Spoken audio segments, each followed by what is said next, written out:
Assembleia de Deus, vem comigo, ouvir a palavra de Deus, e terás a certeza contigo que Jesus é o caminho do céu. Queridos irmãos, a paz do Senhor Jesus, tudo bem com vocês? Eu sou seu amigo, companheiro, irmão, pastor Enoque Filho da ADMIP, Assembleia de Deus, Missão, Ide e Pregai. E este é o nosso momento Palavra Pastoral.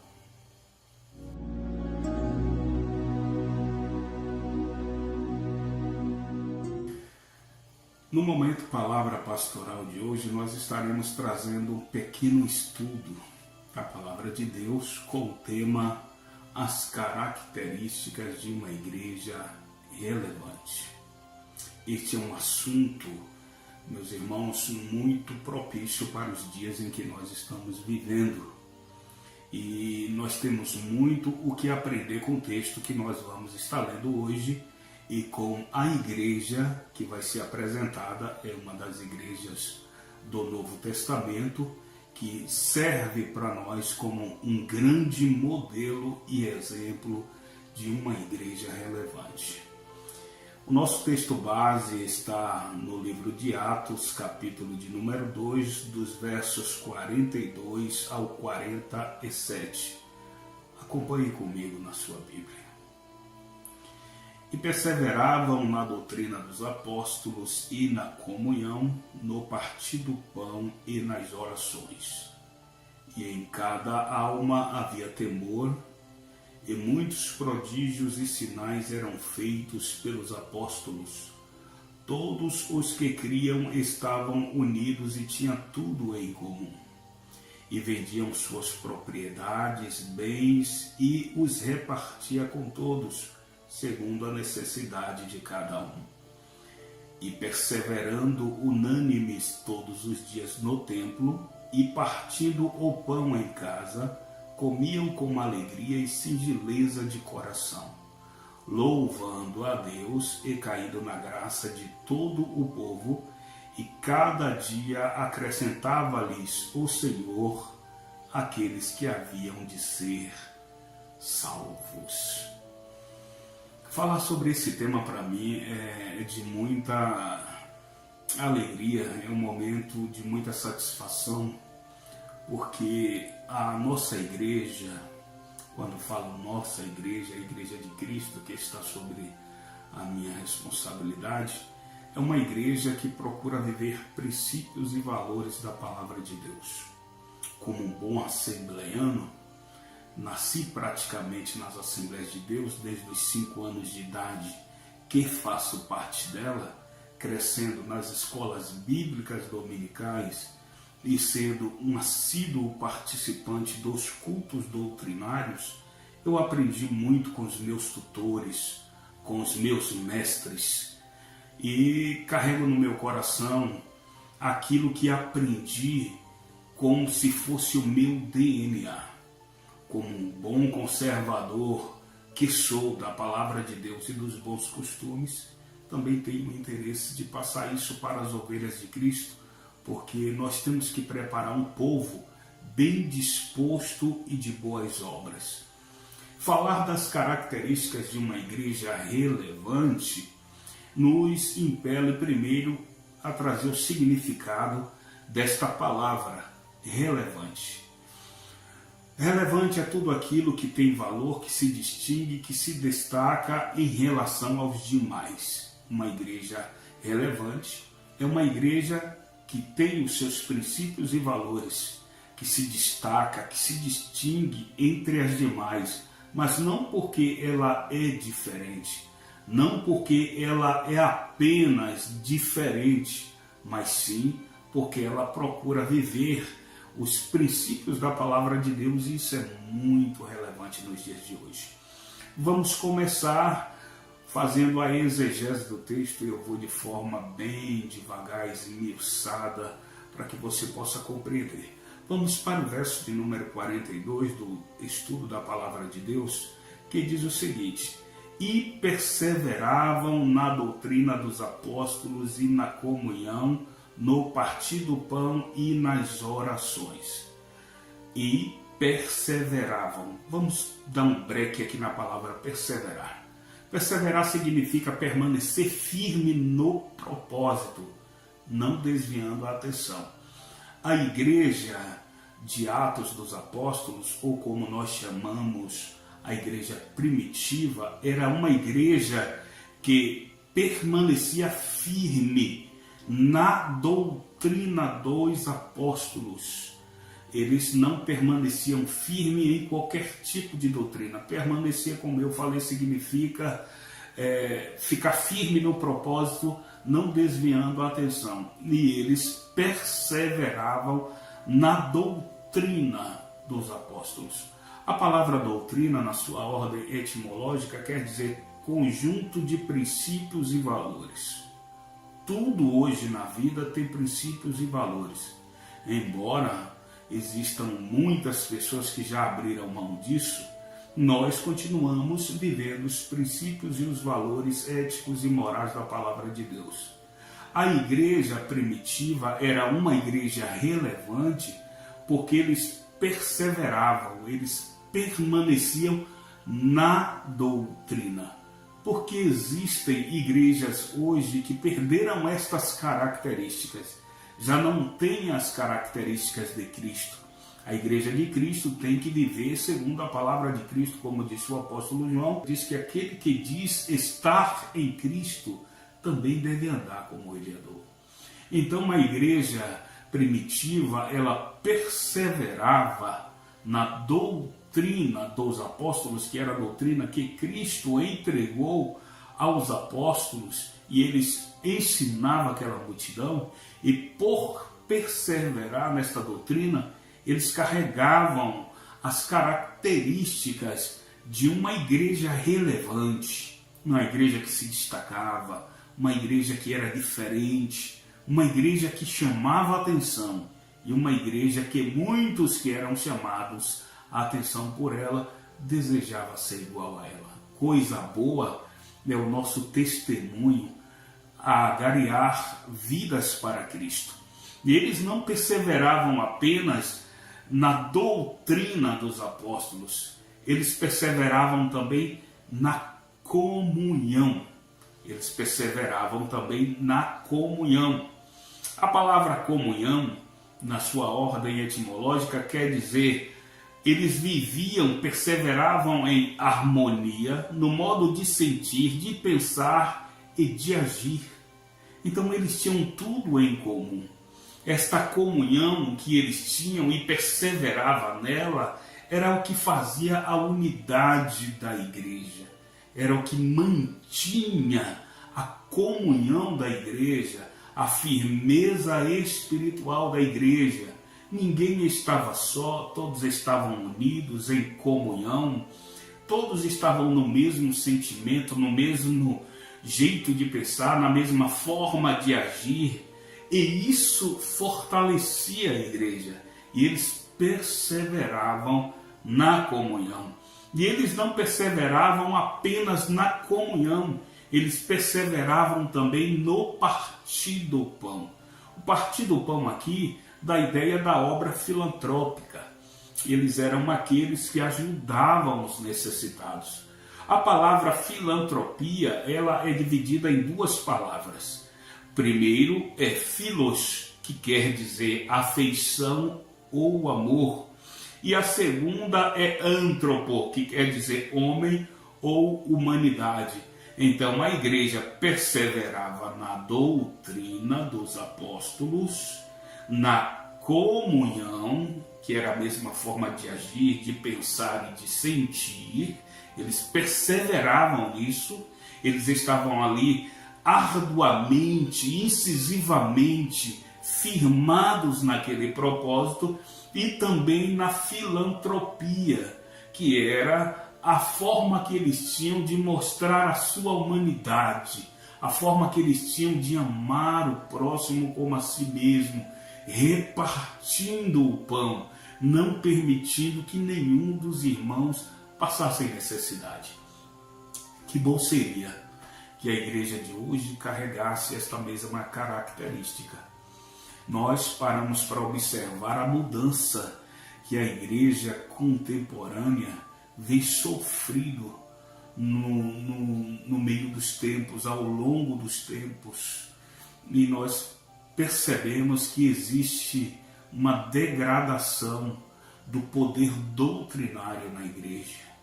Quando se fala de doutrina hoje, que você prega algo de forma mais esmiuçada, muitos dizem que é doutrina de homens e começam a fugir porque existem doutrinas de diversas maneiras. Existem diversos tipos de teologia, teologia da integração, teologia inclusiva, a teologia do coach e mais um bocado de teologia que existe, e todas elas defasadas, destruídas e desprovidas da ação de Deus e do seu Santo Espírito. Porque quem convence o homem do pecado, juízo e justiça, como nos disse o próprio Senhor lá no Evangelho segundo João, é o Espírito Santo de Deus. Mas o Espírito Santo de Deus, ele coopera com aquilo que Deus incumbiu aos homens que fizesse, que é pregar a palavra, fazer discípulos. E quando alguém ouve a palavra, o Espírito Santo, por intermédio da palavra, o convence da mudança que ele tem que sofrer.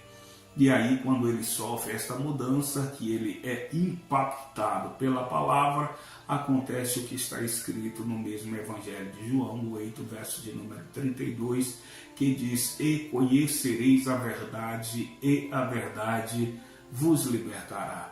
Verso 36 do capítulo 8 do Evangelho de João diz: e se o Filho vos libertar, verdadeiramente sereis livres. E eis aqui uma igreja relevante, uma igreja que conheceu a verdade, que é Cristo, uma igreja que o Filho libertou, uma igreja livre, uma igreja relevante. E esta igreja relevante aqui, ela não crescia só no partir do pão.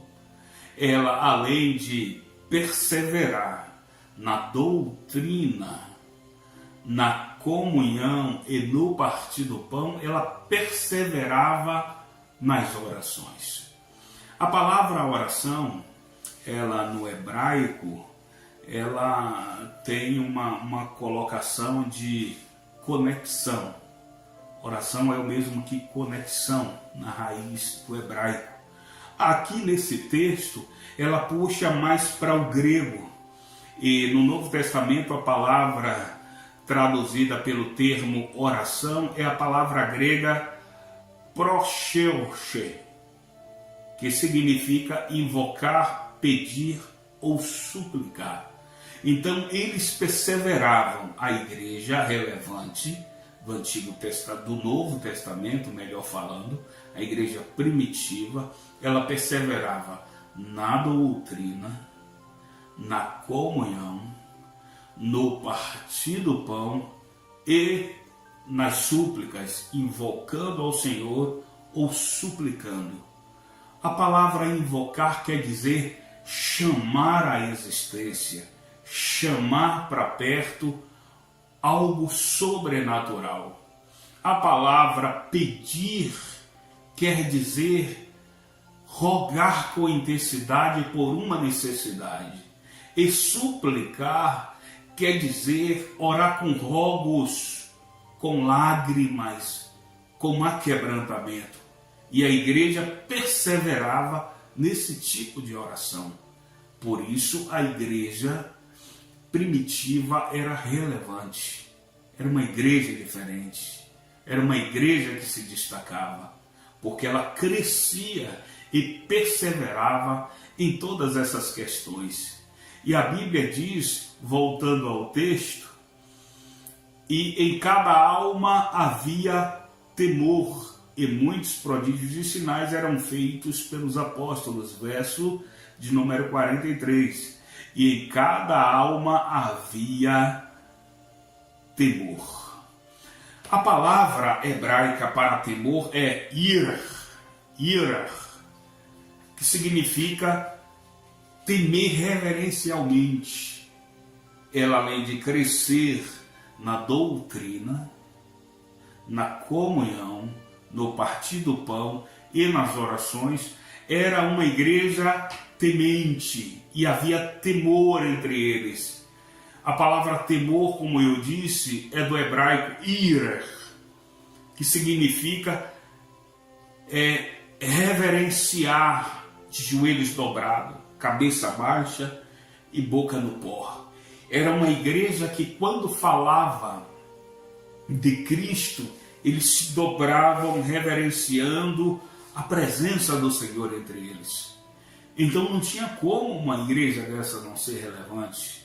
Não tinha como uma igreja dessa não ser visitada por Cristo, se em cada momento que o Senhor chegava, a sua presença se manifestava, eles reverenciavam, dobravam os joelhos, colocavam a boca no pó, reverenciando, temendo a presença de Cristo. E a Bíblia diz que muitos prodígios e sinais se faziam pelos apóstolos. A palavra prodígio, na ordem etimológica aqui na Bíblia, quer dizer, ou vamos para a ordem etimológica, mas trazendo também alguns significados dos seus originais. Na Bíblia, a palavra prodígio é mencionada várias vezes e se refere a eventos extraordinários ou milagrosos que são atribuídos a Deus. Então, esta igreja, por ser temente, por viver na doutrina, por perseverar não somente na doutrina, mas também na comunhão, no partir do pão, nas orações e temer ao Senhor, o Senhor promovia milagres, obras extraordinárias, sobrenaturais no meio da igreja, e eles não atribuíam nada daqueles milagres que acontecia aos apóstolos, nem tampouco aos irmãos. Eles glorificavam a Deus quando acontecia o milagre. Por isso aquela igreja era uma igreja relevante e é uma igreja que é modelo para nós outros nesses dias em que vivemos. Então, ela era uma igreja que reconhecia o poder de Deus. Eu, no meu tempo de criança, aos 7, 8 anos de idade, eu vi milagres acontecendo. Quem conhece a minha família sabe que a minha irmã caçula, ela, quando ainda com seus 4, 5 anos de idade, a Joseane, ela tomou alguns comprimidos que era da minha mãe, que tinha problemas cardíacos, e a menina ficou roxa, parou de respirar, foi levado ao hospital, e naquela época o médico fez de tudo, fez dreno, um bocado de coisa, mas ele veio com papel, chamou meu pai e disse que não tinha mais jeito, disse lamento, não pude fazer nada. E meu pai pediu alguns minutos e entrou na sala do hospital e começou a orar. E no momento em que meu pai orava, o choro da menina se ouviu do outro lado e os médicos foram ver o que era. Ela colocou para fora todos os remédios, estava chorando no colo do meu pai. E hoje ela é mãe de família. Então é aquela questão. Os milagres do Senhor acontecem quando existe um coração aquebrantado que não vai tomar a glória de Deus para si. Hoje nós estamos observando que se o Senhor fizer um milagre nesse porte, logo a foto do indivíduo que orou e o milagre aconteceu vai estar na fachada da igreja e uma frase: neste lugar milagres acontecem. É por isso que as igrejas de hoje não se tornam uma igreja relevante, porque não se faz mais nada para a glória de Deus. Paulo já falava na sua primeira carta aos Coríntios, capítulo de número 10, verso de número 31. Quer comais, quer bebais, ou façais qualquer outra coisa que seja para a glória de Deus. Uma igreja relevante não faz nada para a sua própria glória. Não se exalta quando o Senhor faz um mover no meio dela. Se alegra, ela torna-se referência. E tudo que é feito ali no local, quando a manifestação do Senhor chega, tem que ser atribuído para Deus a glória. A glória é dele, tudo é para ele, nada é para nós. Porque a Bíblia fala muito bem e escrito está, porque dele, por ele, para ele, seja todas as coisas, glória, pois a ele eternamente. Amém. Então nós temos que entender que uma igreja relevante é uma igreja que sabe qual é o seu papel, qual é o seu propósito e reconhece que tudo que acontece nela é para a glória de Deus, para a salvação de vidas, edificação de vidas e para que o nome de muitos que faça parte dela esteja com seu nome escrito no livro da vida. Então a igreja primitiva era uma igreja relevante porque ela reconhecia todas essas coisas. Quando a Bíblia diz que por intermédio dos apóstolos muitos prodígios e sinais eram feitos, é porque os apóstolos daquela época tinham o coração totalmente voltado para Deus. Exemplo, o apóstolo Pedro, quando ele ficou lá em Jerusalém, no cenáculo, orando, a Bíblia diz que veio um vento veemente, impetuoso, veio um som como de um vento veemente, impetuoso, encheu toda a casa, e todos foram cheios do Espírito Santo e falaram em novas línguas, e alguns deles começaram a contender e dizer que alguns estavam embriagados, outros ficaram atônitos em dizer como é que todos esses falam em línguas que lhe é pertinente, todos compreendem uns aos outros, e alguns outros disseram estão embriagados, e foi aquela confusão de ideias. Pedro, tomado pelo Espírito Santo, ele começa a trazer um sermão explicando direitinho o que era que estava acontecendo naquele momento e atribuindo a Deus toda a glória. E ali nasce a igreja primitiva. E é desta igreja que nós estamos falando como modelo e que nós estamos chamando também de uma igreja que tem uma relevância muito grande e que nós devemos viver as características desta igreja, para que venhamos ser reconhecidos como pessoas cheias de Deus e sermos relevantes, porque Deus é em nossas vidas. Os sinais bíblicos são um pouco diferentes dos prodígios que aconteciam. Embora nos apontem para a direção correta, eles são sobrenaturais, dados por Deus para confirmar e identificar a sua mensagem e os seus mensageiros. Então, os prodígios que aconteciam eram milagres que o Senhor promovia e os sinais identificava de forma bem contundente aqueles que eram mensageiros de Deus e as mensagens que o Senhor estava trazendo. Exemplo, capítulo de número 3 do Evangelho segundo João, nos mostra o momento em que Nicodemos vai ter com Jesus durante a noite. E a primeira fala, uma das primeiras falas de Nicodemos para o Senhor foi: bem sabemos que tu és mestre enviado de Deus, porque ninguém faz os sinais que tu fazes se de Deus não for enviado. Então, os sinais também identificam aqueles que são de Deus e tornam-os relevantes na obra do Senhor. Então, queridos, nós temos que entender que uma igreja relevante é uma igreja que carrega todas essas características. Então, verso 43 diz: em cada alma havia temor, e muitos prodígios e sinais eram feitos pelos apóstolos. Todos os que criam estavam unidos e tinham tudo em comum. Todos os que criam estavam unidos no mesmo pensamento, no mesmo sentimento, eles não tinham nada diferenciado entre eles, tinham tudo em comum. E a Bíblia diz que, por ter tudo em comum e um coração tão aquebrantado, e perceber que a presença de Deus era tão relevante, que eles não tinham as propriedades e os seus bens como algo muito valoroso acima da presença de Deus. É tanto que no verso de número 45 diz: e vendiam suas propriedades e bens e repartiam por todos segundo a necessidade de cada um. Eles vendiam suas propriedades e fazendas, não eram pessoas que não tinham nada, eram pessoas até de posses. Alguns não tinham, bem verdade é, mas os que tinham, eles faziam questão de vender propriedades, vender as suas fazendas e ajudar cada um segundo a sua necessidade. Não era dando uma ajudinha aqui para quebrar um galho.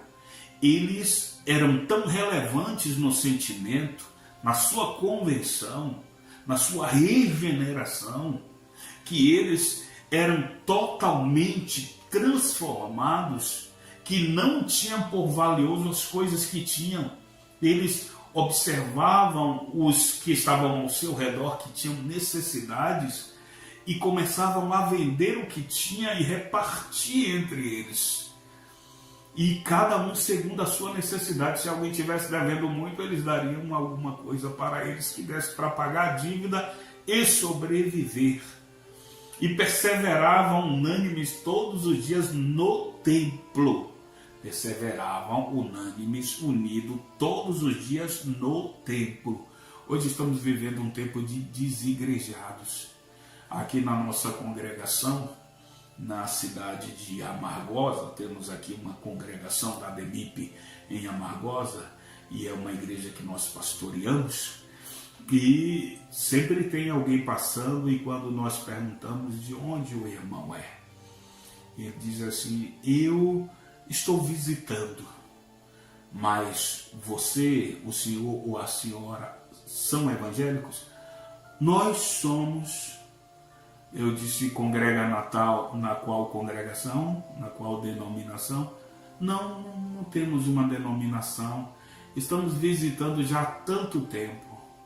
São pessoas desigrejadas, ou melhor falando, que estão desviadas, não aceitam o título de desviados, são pessoas que estão sendo irrelevantes na obra do Senhor, porque isso causa mau testemunho, dizendo que estão bem com Deus em casa, quando a Bíblia diz que eles perseveravam unânimes todos os dias no templo, é porque eles compreendiam que ali era o lugar para aprender acerca da palavra de Deus, ali era um lugar para se revestir da presença de Deus, era um lugar para estar unido com os irmãos e fortalecer-se uns nos outros e uns com os outros.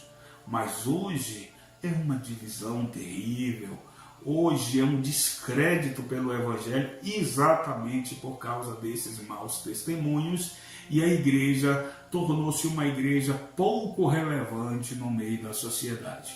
Mas uma igreja relevante é uma igreja que persevera unânime no templo, no seu lugar de adoração, no lugar que aprende, onde tem um pastor responsável, um homem relevante, como diz Paulo no capítulo 4, versos 11 e 12 da carta aos Efésios. Eles entendem que os que estão ali foi Deus que deu, uns para apóstolos, pastores e mestres, evangelistas, profetas e daí em diante. Hoje está muito fácil aquela questão de alguém dizer assim: eu sou pastor. Quais são as origens desse pastor? De onde ele veio? Qual é a história que tem com a obra do Senhor? É um pastor porque se auto-intitula pastor, ou é um vocacionado? Uma igreja que tem uma pessoa que se auto-intitula porque ele é invocado a ser pastor e não vocacionado, é uma igreja desequilibrada, irrelevante, sem muita força, sem muita substância. Eu, quando fui chamado para o ministério, temi, tremi e até hoje eu temo, porque não vejo em mim condição de ser um pastor, alguém de estar tomando conta de um rebanho que é de um dono tão zeloso, tão poderoso, e me treme até as pestanas, porque eu sei que as ovelhas do Senhor tem um lugar específico para se unir no aprisco. O aprisco dos tempos bíblicos, os tempos mais remotos, era feito de pedra, um cercado de pedra com uma única entrada, era entrada e saída. E na porta desse aprisco ficava um pastor que pernoitava ali.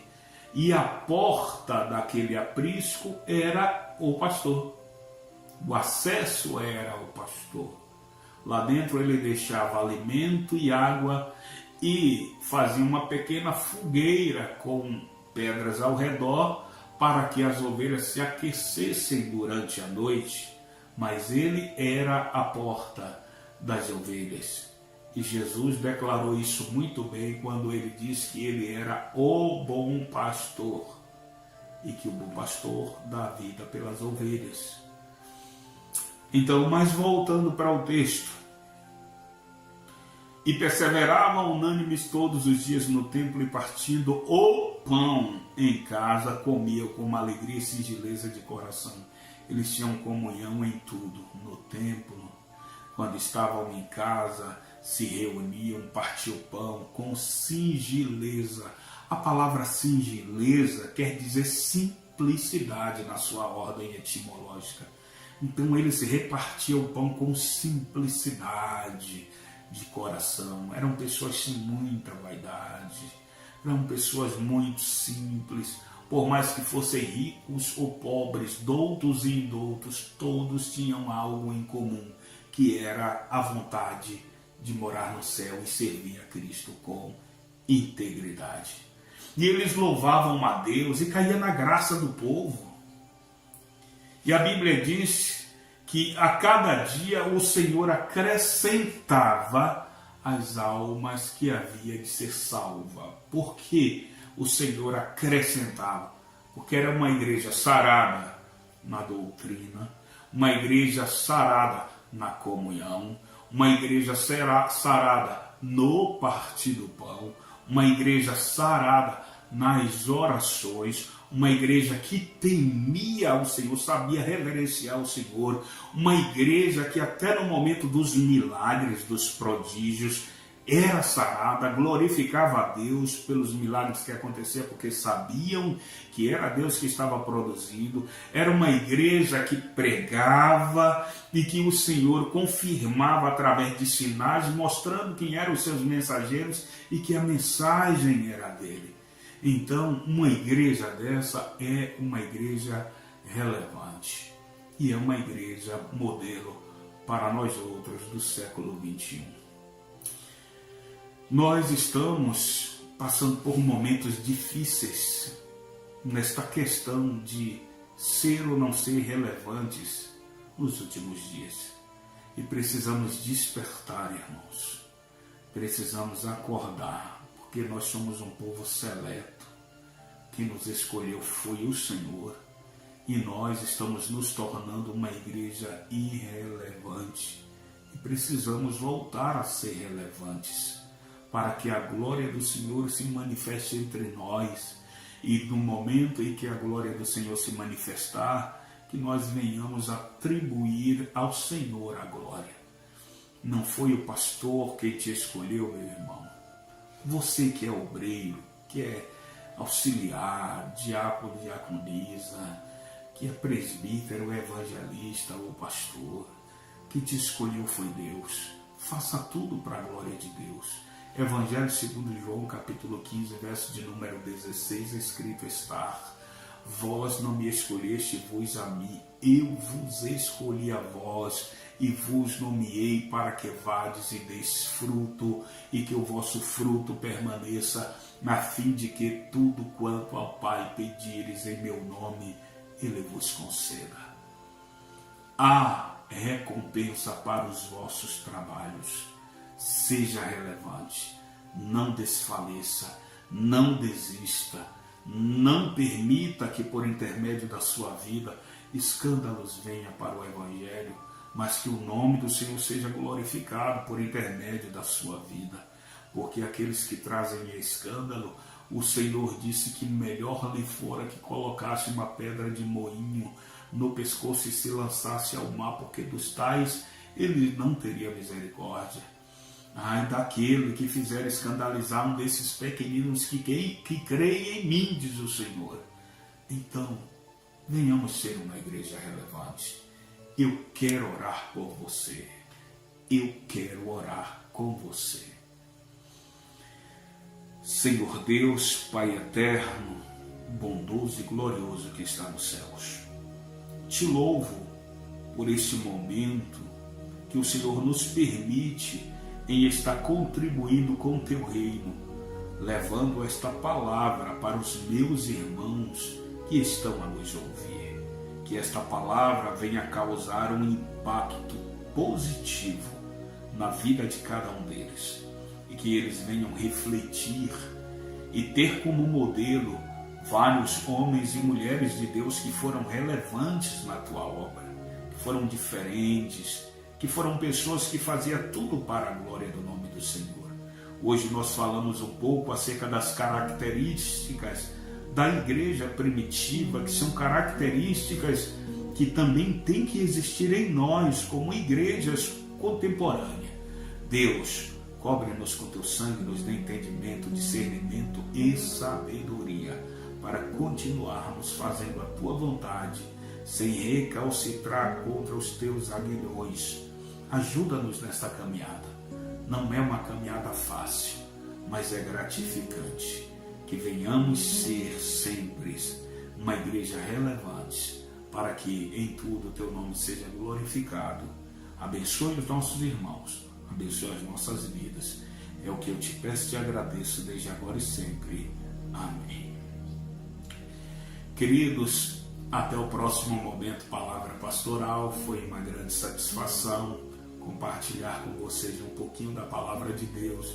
Sei que estou falando com pessoas que até têm muito mais conhecimento do que nós, mas com singeleza de coração eu fiz isso.